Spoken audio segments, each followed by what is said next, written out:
რუსეთი კიდევ იმტკიცებს პოზიციებს აფხაზეთში. რუსეთის დუმის მორიგი ნაბიჯები აფხაზეთის გასაკონტროლებლად. ამის შესახებ უფრო ვრცლად რუბრიკაში კვირის თემა.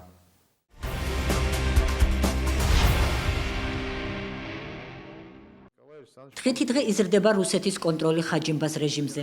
მოსკოვმა ოკუპირებულ აფხაზეთთან მიმართებაში მორიგი პროვოკაციული განზრახვა სისრულეში მოიყვანა. 2 ნოემბერს რუსეთის ფედერაციის სახელმწიფო დუმამ რუსეთსა და სოხუმის საოკუპაციო რეჟიმს შორის შეიარაღებული ძალების გაერთიანებული დაჯგუფების შექმნის თაობაზე 1 წლის წინ დადებული, ეგრეთ წოდებული შეთანხმების რატიფიკაცია მოახდინა. მსგავსი გაერთიანების შექმნას ითვალისწინებდა ჯერ კიდევ 2014 წლის ნოემბერში კრემლსა და სოხუმს შორის ხელმოწერილი ეგრეთ წოდებული ხელშეკრულება მოკავშირეობისა და სტრატეგიული პარტნიორობის შესახებ. ქართული მხარე გმობს რუსეთის ამ ნაბიჯს და აფხაზეთისა და ცხინვალის რეგიონების ფაქტობრივი ანექსიის მორიგ უკანონო ქმედებას უწოდებს. აფხაზეთის ავტონომიური რესპუბლიკის უმაღლესი საბჭოს თავმჯდომარის მოადგილე ჯემალ გამახარია ყველაზე სახიფათო და ცინიკურ ნაბიჯად მიიჩნევს რუსეთის მხრიდან ეგრეთ წოდებული შეთანხმების რატიფიცირებას. გამახარია თვლის, რომ ამ უკანონო გადაწყვეტილებით მოსკოვი მსოფლიო თანამეგობრობას დაუპირისპირდა. რატიფიცირებული ეგრეთ წოდებული შეთანხმება ეს არის აი ამ ბოლო წლების მანძილზე გადადგმული ერთ-ერთი ყველაზე დიდი და სახიფათო ნაბიჯი აფხაზეთის ანექსიისკენ. ფაქტობრივად მთელი სამხედრო ძალაუფლება აი ამ ტერიტორიაზე, რომელსაც აფხაზეთი ქვია, უკვე რუსეთის ხელში არის გადასული ამ ეგრეთ წოდებული რატიფიკაციით და აი ამ ეგრეთ წოდებული ხელშეკრულების საფუძველზე. აქ საუბარი არ არის სულაც აფხაზეთის უსაფრთხოებაზე, აფხაზეთის დაცვაზე. რუსეთი დღეს მთელ ცივილიზებულ სამყაროს უპირისპირდება. როგორ განვითარდება მოვლენები არავინ იცის, მისთვის საქართველოს პრობლემას არ წარმოადგენს სამხედრო თვალსაზრისით, ის უპირისპირდება დანარჩენ მსოფლიოს.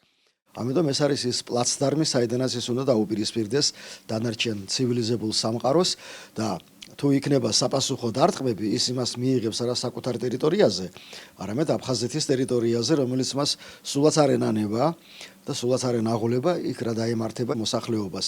მას მხოლოდ ტერიტორია ჭირდება, ამიტომ აი დგამს ის ასეთ პროვოკაციულ ნაბიჯებს და ყოველივე ამან გამოიწვია ის მძაფრი რეაქცია და კრიტიკული შეფასებები, რომელიც მოყვა როგორც თბილისიდან, ასე ვაშინგტონიდან.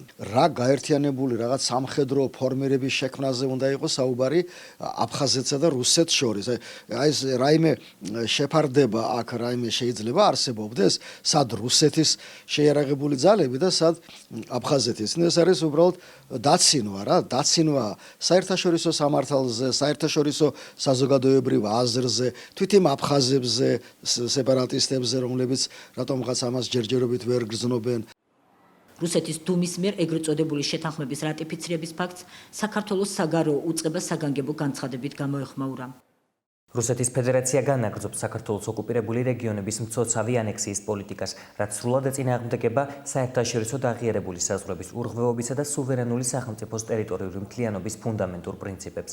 2015 წლის ნოემბერში დოკუმენტის ხელმოწერითა და 1 წლის თავზე მისი რატიფიკაციით რუსეთმა კიდევ ერთხელ დაარღვია 2008 წლის 12 აგვისტოს ცეცხლის შეწყვეტის შეთანხმება, რაც განსაკუთრებით შემაშფოთებელია ოკუპირებულ რეგიონებში საერთაშორისო მექანიზმების არარსებობისა და რუსეთის ფედერაციის მხრიდან ძალის გამოუყენებლობის ვალდებულების აღებაზე უარის თქმის გათვალისწინებით. აფხაზეთში ეგრეთ წოდებული შეიარაღებული ძალების გაერთიანებული დაჯგუფების შექმნა ოკუპირებული ტერიტორიების მილიტარიზაციისა და რეგულარული სამხედრო წვრთნების ფონზე კიდევ უფრო ამწვავებს ადგილზე უსაფრთხოების კუთხით არსებულ ისედაც რთულ ვითარებას და მნიშვნელოვან საფრთხეს უქმნის მთელი რეგიონის სტაბილურობას.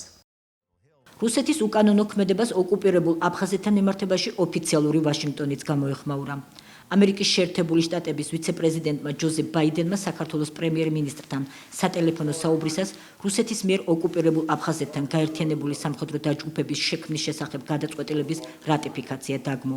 ჯოზეფ ბაიდენმა გიორგი კვირიკაშვილს საქართველოს სუვერენიტეტისა და ტერიტორიული მთლიანობისადმი ამერიკის შეერთებული შტატების მხარდაჭერა კიდევ ერთხელ დაუდასტურა.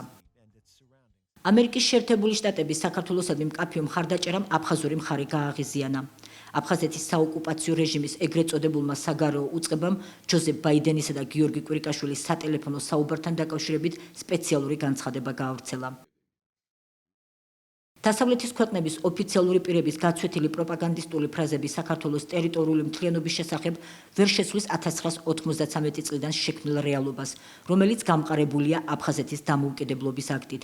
ირწმუნება მარიონეტული რეჟიმის ეგრეთ წოდებული საგარეო საქმეთა სამინისტრო და ხაზს უსვამს იმას, რომ 2008 წლის აგვისტოში რუსეთის ფედერაციამ საერთაშორისო სამართლის ნორმებთან სრული შესაბამისობით აღიარა აფხაზეთის ეგრეთ წოდებული სუვერენიტეტი.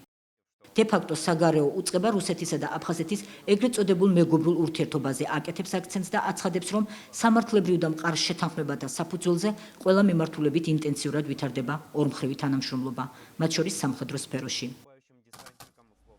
ჯოზეფ ბაიდენის განცხადებებზე ხაჯიმბას რეჟიმის გამოხმაურება არასერიოზული და სასაცილოა, აცხადებს ჯემალ გამახარია და იქვე აღნიშნავს, რომ არა ამერიკული მხარდაჭერა ამოჩვენებითი ოფიციალურ თბილისთან მიმართებაში, არამედ მოსკოვის ეგრეთ წოდებული მეგობრული და სტრატეგიული მოკავშირეობა ოკუპირებულ რეგიონთან მიმართებაში.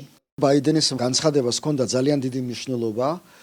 ეს ნიშნავს იმას, რომ არა მხოლოდ ამერიკის შეერთებული შტატები, არამედ ნატო, ეს უძლიერესი სამხედრო ბლოკი, რომლისკენაც ჩვენ მივისწრაფით, ამ ეგრეთ წოდებულ ხელშეკრულებას და მერე მის რატიფიცირებას არ აღიარებს. ეს არის ძალიან დიდი დარტყმა მათთვის.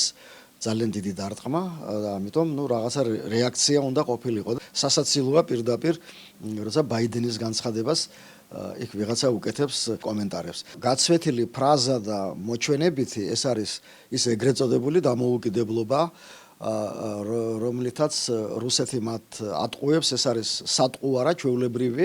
შეუძლებელია დამოუკიდებელი და სუვერენული ეწოდეს, რომელსაც თავისი ბიუჯეტი არა აქვს და უცხო ქვეყნის ბიუჯეტის შემადგენელი ნაწილია მისი ბიუჯეტი, რომელიც საზღვარს ვერ აკონტროლებს და რომელიც სამხედრო თვალსაზრისით თავის ტერიტორიას ვერ აკონტროლებს და ყველაფერი ეს გადაბარებული აქვს სხვისთვის, რომელიც მას არაფერს არ ეკითხება საერთოდ. უბრალოდ აი ფარატინა ქაღალდებს ქმნიან, რომ აი ვითომ რაღაცა სამართლებრივი ბაზა შექმნან და ლეგიტიმაცია მოახდინონ რუსეთის მიერ აფხაზეთის ტერიტორიის ანექსიისა. ვიცნობ რა ძალიან კარგად აფხაზ ხალხს, მე დარწმუნებული ვარ, რომ აი ეს პროცესი დიდხანს ვერ გაგრძელდება უბრალოდ და ხალხი მიხვდება, რაშიც არის საქმე. ოფიციალური თბილისი რეაგირებისთვის საერთაშორისო თანამეგობრობას მოუწოდებს. როგორც საგარეო უწყება აღნიშნავს, საქართველოს ხელისუფლება გააგრძელებს ძალისხმევას ყველა საერთაშორისო ფორმატში რუსეთის ფედერაციის პროვოკაციულ ნაბიჯებთან დაკავშირებით, რათა საერთაშორისო თანამეგობრობამ სათანადო შეფასება მისცეს მოსკოვის ქმედებებს და შესაბამისი ზომები მიიღოს რეგიონში მშვიდობისა და უსაფრთხოების შენარჩუნების მიზნით. ჩვენ უნდა მივახციოთ საერთაშორისო ძალისხმების გააქტიურებას, რომელიც აფხაზეთის დეოკუპაციისკენ იქნება მიმართული. სხვა გამოსავალი ჩვენ არ აგვაქვს.